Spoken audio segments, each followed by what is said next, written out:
जवळच्या मित्रांनी ही जी वेगळी भूमिका किंवा अचानक जी भूमिका घेतली त्याकडे आपण कसं बघता?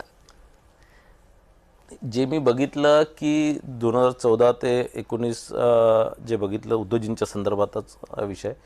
तर उद्धवजींना देवेंद्रजी राजकीय कोणी बा आपल्या युतीमधले किंवा असं पेक्षा एक जवळचा मित्र म्हणून त्यांना समजायचे.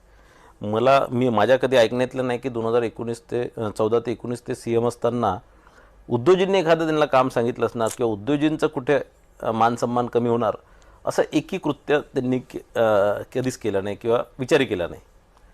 पण आणि इतकी चांगली मैत्री, आता मला ते सांगतात की उद्धवजींकडे जायचे, मग रश्मी वहिनी. वहिनी त्यांना वाढायच्या किंवा ते जे एक आपुलकीच्या ज्या भावना होत्या, पारिवारिक त्यांचे संबंध होते, राजकीय संबंधापेक्षा च्या पलीकडे ते संबंध होते, पारिवारिक संबंध होते, मैत्रीचे संबंध होते. ते कुठेतरी मुख्यमंत्रीच्या पदाच्या लालसेपोटी उद्धवजींनी जे त्यांना बॅकस्टॅपिंग केलं आपण म्हणणार की पाठीत खंजर घोपलं, तर तेही मला असं वाटतं त्यांना ते सहन झालं नाही. एखाद्या दुसऱ्या व्यक्तीमुळे त्यांचं मुख्यमंत्रीपद गेलं असतं किंवा एखाद्या दुसऱ्या व्यक्तीने केलं असतं, मला असं वाटतं त्यांना इतकं दुःख झालं नसतं जितकं उद्धवजींनी ते केल्यामुळे.